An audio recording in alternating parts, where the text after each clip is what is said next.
Now, and I don't know what was going on for most people, whether that was the one thing that we just don't talk about in our community often enough, or there were some things that were going on in our own bodies, but it was very illuminating as people were leaving. I get to shake people's hands on the door on the way out.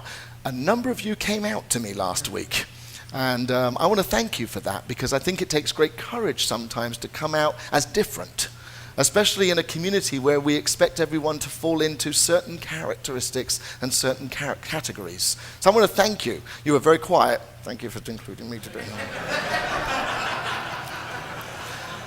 Several of you said to me, last week, you said, I've always felt welcomed at this church, but today you named me.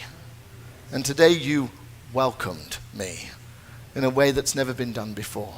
So I want to thank you for coming out last week, and I want to encourage you to come out just a little bit more. I hear that on Bible study on Wednesday, there was wonderful conversation about that, and Reverend Pat came in the next morning exhausted. So thank you for that. But I know that it's very healthy for us to talk about these issues and to talk about these things if we truly want to become a radically inclusive church, and to welcome all of God's people and allow people's story, to allow people's personhood to be very present with us. Because I don't want people to feel as if they have to leave a bit of them at the door. How many of us have felt that we've had to leave a bit of us at the door when we've walked into other churches? I know I have. I've felt as if I've had to leave something at the door and never to bring that piece into the church. And I'm glad that I'm in a church where I can bring my whole self. It's not my left leg in and my left leg out. It's my whole self in and my whole self out. Every bit of me. So I listen.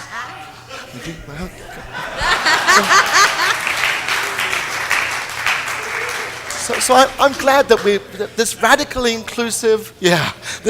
inclusive community is what we're developing, and we're really encouraging people to bring their whole selves in.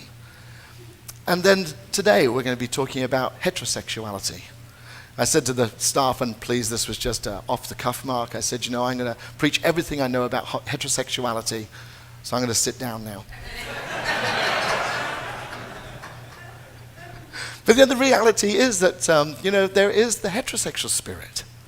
And I know that many of us, and I'm going to talk to mostly our LGBT friends right at this very moment, because I know for many of us, we have been at the hands of the oppression of many of our heterosexual friends. And by that, what I mean is that most of what we hear about us or against us comes from predominantly heterosexual community. Now, I'm going to just say very quickly, I think that the biggest bigots, is that a word I'm allowed to use? Those who don't understand us are usually those who are in the closet about who they are.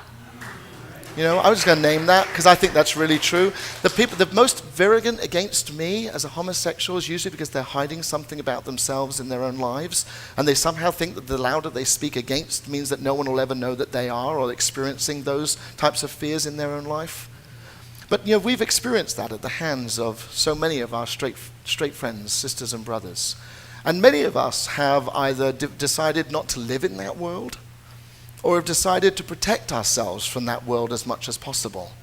And quite honestly, if you look at LGBT history over the last 40 years, and remember today is the 40th anniversary of Stonewall, the Stonewall riots in New York that sparked the beginning of gay liberation, and so we want to honor our gay sisters and brothers and our trans sisters and brothers who decided enough is enough and took off their heels and hit someone with them. We went and turned over police cars and started to cause a holy war, and to say enough is enough. So we want to honor their lives and thank them for stepping up and stepping out as we celebrate 40 years of Stonewall. But many of us have decided that we're not going to live in that world, and we've put ourselves into safe places, and we totally understand that. And MCC was founded so that there was a safe space for LGBT people to come together and to worship God, because there were so many people who were desperate to be able to honor God. There was a survey this week carried out. 60% of LGBT people now believe in God. 40 years after Stonewall, 60% of LGBT peoples. 75% of heterosexuals believe in God. We're catching up. But there's a truism here, is that in those 40 years of this journey that we've had together in this community, we have begun to allow our LGBT friends to find God in a new way and have begun to experience what it means to know God personally. And I want to tell you, I believe that that's what our straight community is hungry for. I believe our straight community is hungry for a personal relationship with Jesus Christ today. And why do I say that? I say that because I think that most of the straight folks that I get to dialogue with and talk with actually now believe in the church more than they believe in God. They believe in the dogma and the doctrine of religion more than they have a personal relationship with Jesus. And because LGBT people had to step out of the church and do something different, we've been able to establish a relationship with Jesus which is different from what has been progressed in the traditional churches of today. 40 years ago, Reverend Troy believed that when he opened the first MCC, we'd only be in existence for about 4 or 5 years. And all the other churches around would see that LGBT people could be Christians, and we'd all be welcomed back into our church, and MCC would close its doors, and that would be it. MCC would be over. And here we are 40 years later, and what's happening in these 40 years is not only we would not go back to our former churches, but straight folks are joining us because they're getting a glimpse of this new vision of being a radically inclusive community. And I want to tell you, sometimes that can be a little scary. It can be a little scary because what we're saying to this congregation in this 40 years of this new journey together is that we've now also got to break down the barriers and the fears that we've established specifically about our heterosexual sisters and brothers, and have got to get over some of those fears and oppressions that we have suffered at in order to build that bridge of love. Isn't that what Carrie and Susan were singing about this morning? It's about building that bridge of love. And I want to tell you, it's scary because when we build that bridge of love, we're not asking necessarily for them to build a bridge back. We're just saying that we're going to build the bridge and we're going to invite you to cross over onto it so that we can meet in the middle. And we can be there together and we can honor one another, not because of our gender or sexual orientation or sexual identities, but because we have found a place of love that has been established for us in Jesus. And that's where we're going to meet. That's the place that we're going to meet together. And I want to honor, especially the heterosexual people in our congregation this morning.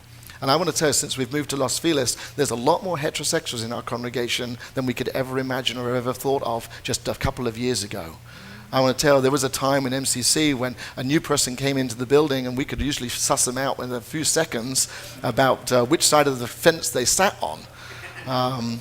And it was helpful. But I want to tell you, that's not the case anymore. And I want to thank God for that. Because I actually think what we're building and developing together is a place where just anyone can come. And anyone can be present with us. Now I want to tell you also, though, in this whole mix of being this radically inclusive church, we're not going to stop preaching what we believe is truth and what we believe to be true. We're not going to water down our LGBT contingent or our LGBT gospel or our LGBT message just because heterosexuals come amongst us. We're going to continue to be faithful and consistent, but what we are going to do is we're going to widen that just a little bit. And we're going to start to see things differently because of the different gifts that we bring to one another. I'm going to tell you, I think it took great courage for Matt to stand up in front of us this morning. A great courage.